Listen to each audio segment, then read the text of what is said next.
Wholeness, welcome to Rasheedah Silvertree, my channel, my space, my place. Thank you, thank you, thank you for your engagement and for sharing your thoughts and feelings and personal experiences. Um, I really, really appreciate those of you who leave your comments and who watch the messages. And so, yeah, I just want to get into this. Um, why I won't keep my social media platform indefinitely. I feel like, in one of my previous videos before, I mentioned how social media is really a social experimentation and how we're rewarded by how engaged we are with the social experiment, right? So the more you become, when you make YouTube or TikTok or Instagram or um, X or any other media or Facebook, your your identity, your form of the majority of your income, how you connect with the world, you are then rewarded by advertisements by other companies. You get paid, right, for that. But I find that there's a nefarious, very sneaky and manipulative way that they're keeping you locked in, and that's through money, to be quite honest with you. And so I'm really thinking to myself, because I like to be grounded. And my spiritual practices, I like to be present in what I do. And I say this all the time: the only thing that exists now is the present. And the present is a gift. This is the only, like what Ram Dass would say, be here now. I read that book at least once about meditation for beginners.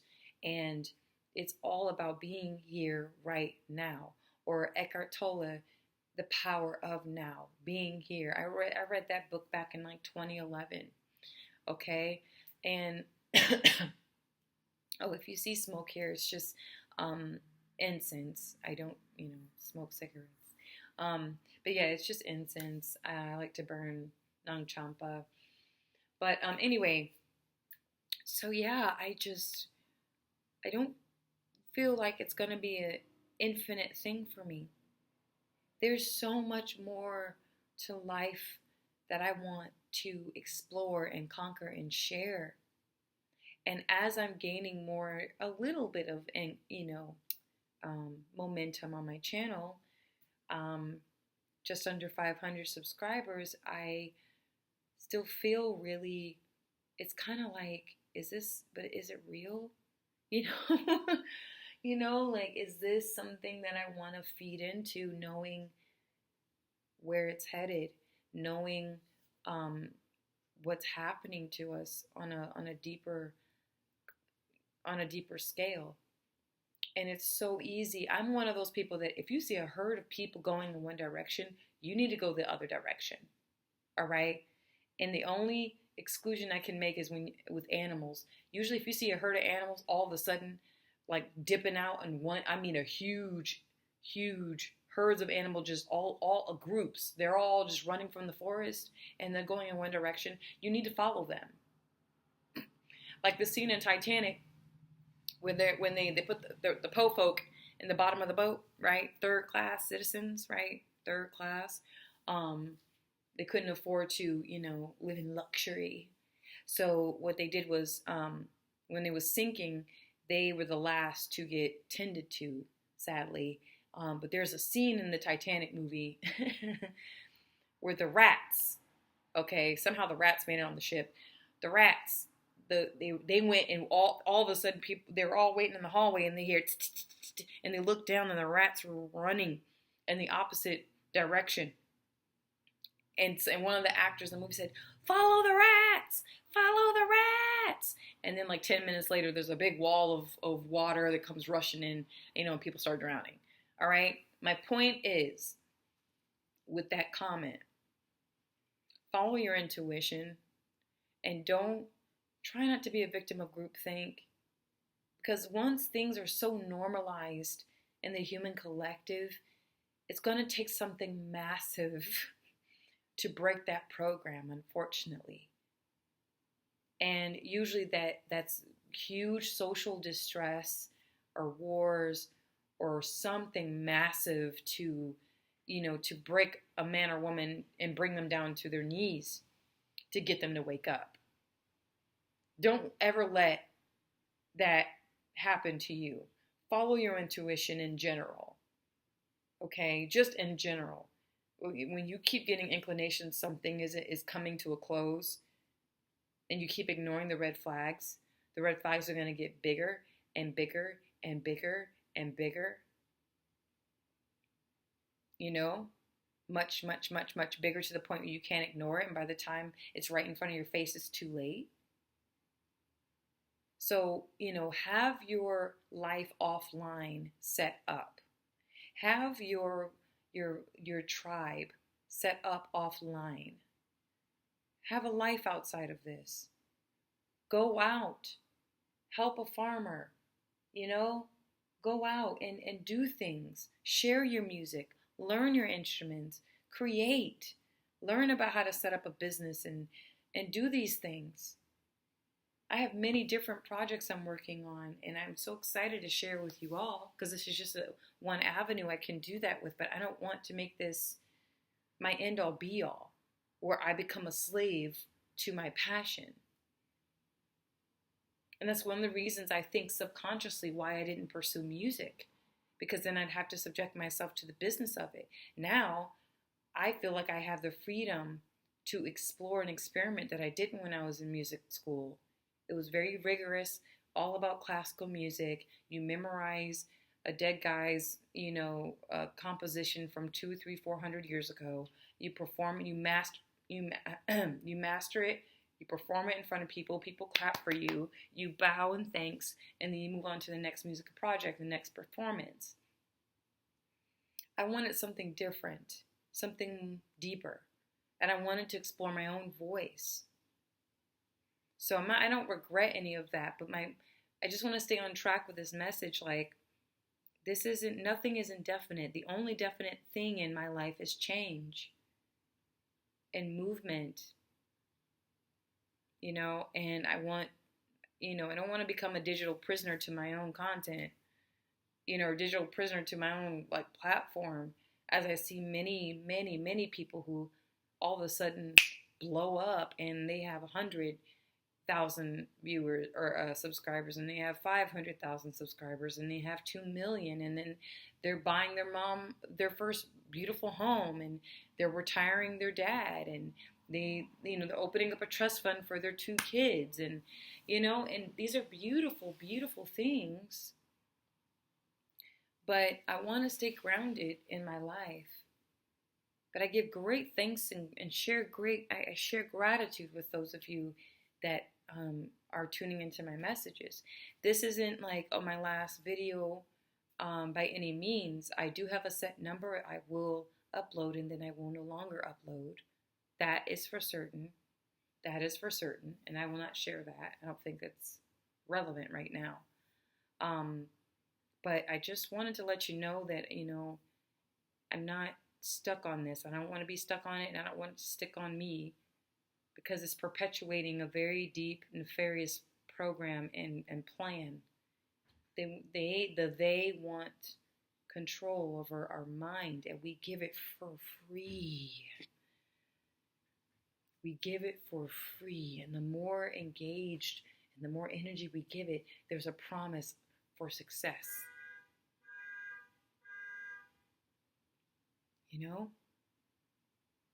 That's why everybody has a social media platform, and everybody is. Just the other night, the lights went out because of the Beryl storm, tropical storm that took place, and so we got the effects of it yesterday. Last night, it rained and rained and rained and rained for hours all day, and then the lights just bloop, bloop, bloop, and it went out. Wi-Fi cut off, and I was like, huh. I said, well, at least I have candles. Be prepared. There's nothing wrong with being prepared.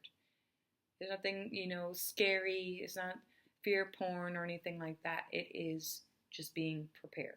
That way, when the moment happens, you say, okay, I got this, but I don't have this. Now what, right? Instead of, I don't have anything. Oh no. oh no, and you're freaking out. Um,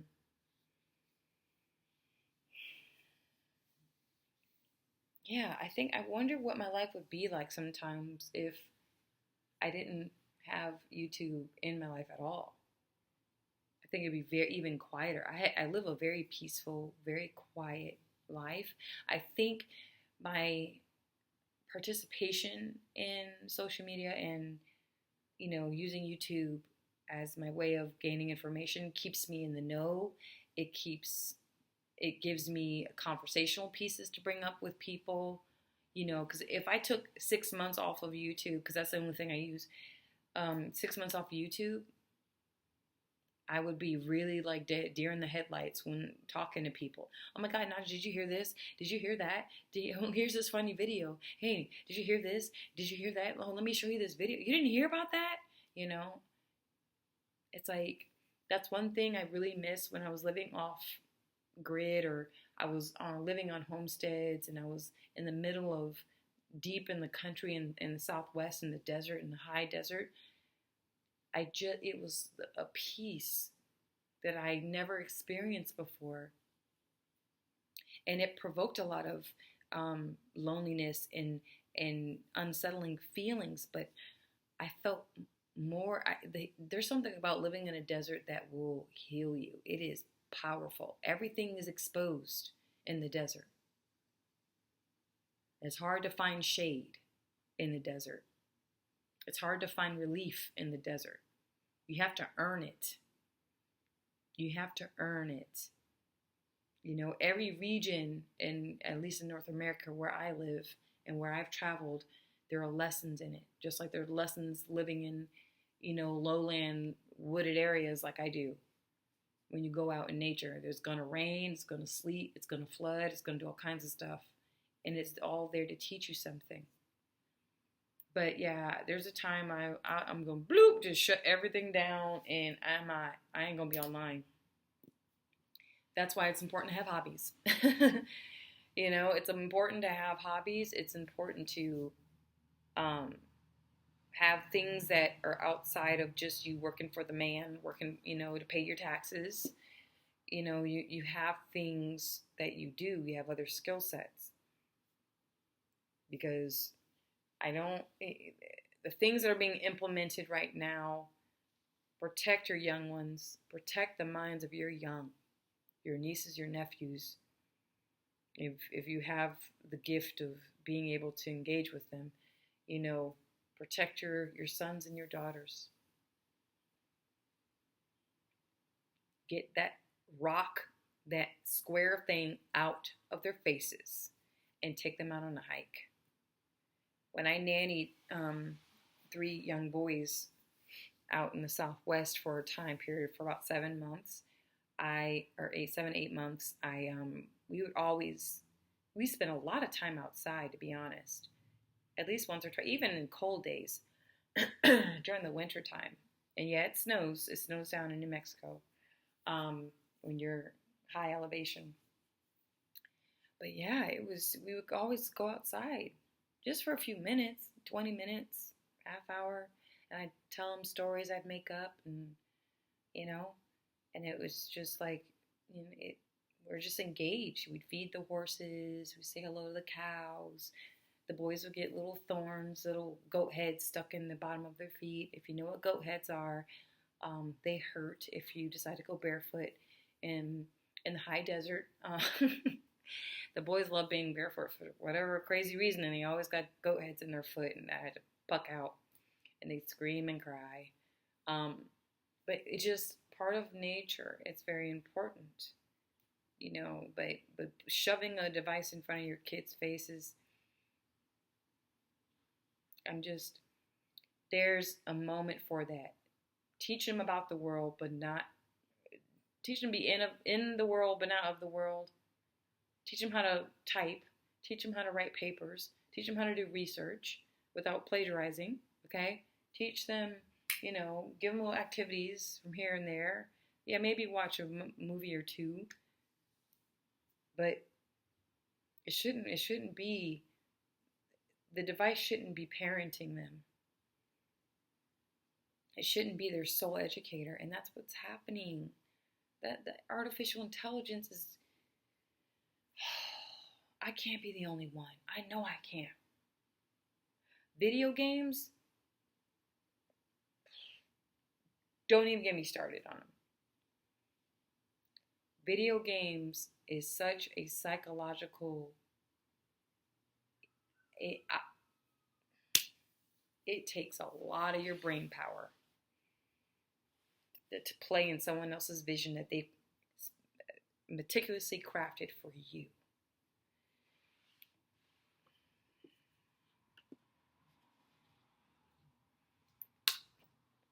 I was exposed to it, I think, I was like 11 or 12. 11, I think, when I played my first, now even younger, like 9. It was a Nintendo. And my mom would play with us, you know. It was called Space Invaders because she likes sci-fi a lot. And so we played Space Invaders, and then they came out with PlayStation. And my attention just went to books after a while. I just could care less. I like the storyline of some of the video games, but I really love the music. You know, the music could be really, really, really well written and composed. But I just, when you know, you know. If you don't know, have fun and keep twiddling around on the controllers, I guess. But that's all I wanted to share. Just like, there's more of myself I really want to explore on a much deeper spiritual level than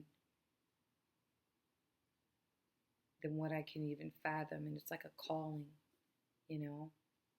It's a calling for sure. But with all due respect, thank you so much for subscribing to my channel. Thank you for leaving comments. Ask me questions and I will answer them. You know, the more you engage, the more I'm like, okay, you know, keeps me engaged in it as well. But I feel guided to share this and the messages with you all. This wasn't just like, ooh, I'm gonna do this out of boredom, or I need to get as many subscriptions as possible. I can care less. It could drop all the way down to 0. Oh well. That's not gonna stop my life. So it's stopping what I'm doing. Not at all.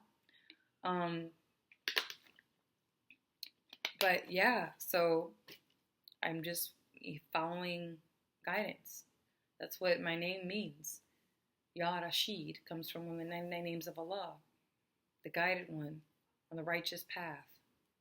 My mom did good with that. Thank you, Mom. All right.